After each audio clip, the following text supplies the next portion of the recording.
This is a newer song off Stairwells. It's called Without Me.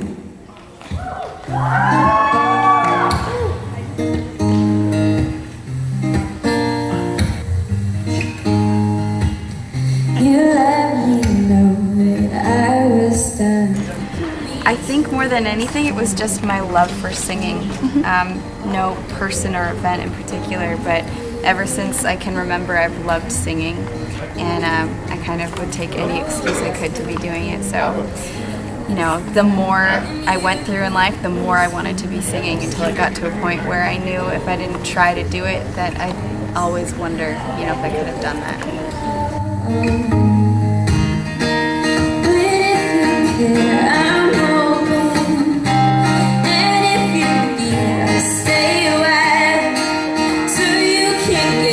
Of course, labels are good at what they do and they're effective when they do it, but I definitely think they're not necessary.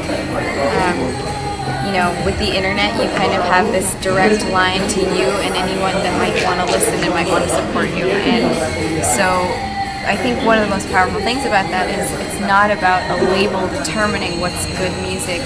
You know, it's an artist making the music that is true to themselves and that they want to make, and then people liking it for exactly what it is. And I think that's the cool part. Followed by signs that you're the man. You say I should be better and educate me on my thoughts. I think piracy just, you know, it'll happen no matter what, and obviously it would be nice if people paid for an album, you know? I think they don't think about how much time and effort and money goes into making an album, and it's so easy to just take it for free. And yeah, exactly.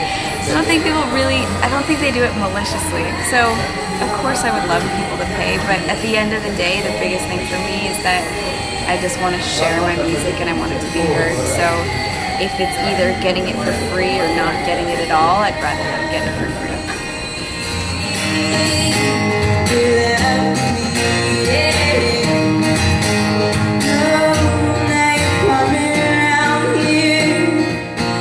I think one of the most exciting things that came out of the Interims video was getting on the Ellen show, which was just super surreal for me. I love Ellen and I watched her show a lot, and so to be there, you know, sitting next to her, it was so bizarre. And it was also exciting because it was kind of the first time that mainstream media has kind of embraced my music and done anything like that. So I think for me and for all the people that have been supporting me for so long, it was really exciting to kind of feel recognized. I'm open, and if you need, I'll stay a while, so you can get this off your chest.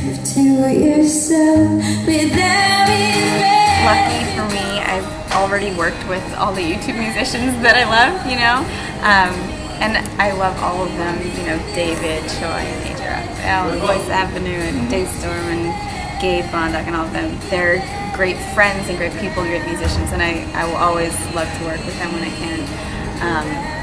But other than that, let's see. There are so many artists that I'd want to work with, but I guess one right now that I'd really love to work with is Bon Iver.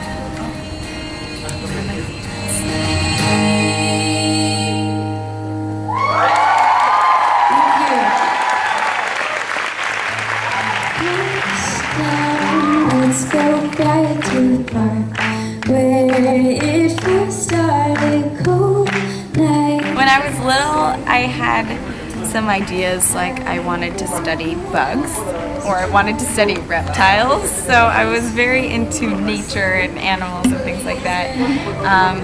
But I mean, I think realistically it might be something where I'm like directly helping people, working with them one-on-one in some form. I don't know what, whether it was like therapy related or social work. Your arms that stay, anything we unknown, anything we've forgotten, in the rain, in the dark delay.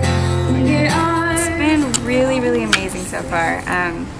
You know, kind of asking people to get healthy with me and bringing attention and money to the Leukemia Lymphoma Society has always been something I really wanted to do. So I didn't know how people would respond, but there's just been such a good reaction, and I have my little wristband. But you know, it's so amazing that I've been doing this tour around the world, and I was just in Europe, and I'm in Asia, and people have the wristband, and they're saying, you know, I've been running, and they're all happy, and everyone's, you know, raising money for Leukemia and Lymphoma Society. So it's like, I had no idea that it could do what it's done, and I just feel really excited about it and so honored that all these people kind of gotten on board with me. We know anything we've forgotten in the rain, the dark delay in your arms. Gosh, okay, that's difficult. Friend zone song. I can't sing it without my guitar. If I get my guitar, I could sing it, but I can't sing it without it. Yeah, I think we'll just keep it. It's always been the same. At one meet and greet, I was given an invisible bunny. It's like, oh, here, it's a bunny for you. Here, take it. That was that. It is? So I'm like, oh, thank you. So that was one thing. Oh my god, so cute. Yeah. Where was that? That was in, I don't remember, somewhere in the U.S. But it was pretty awesome. Was it a guy or a girl? It was a girl. Oh my god. In your arms I'll stay. In your arms I'll stay. Hi Female Magazine readers, this is Kina Grannis, and I just wanted to say hello, to thank you guys for, you know, tuning in, and I hope that you are well, and I hope that you have a lovely, lovely day. How about that? Mwah!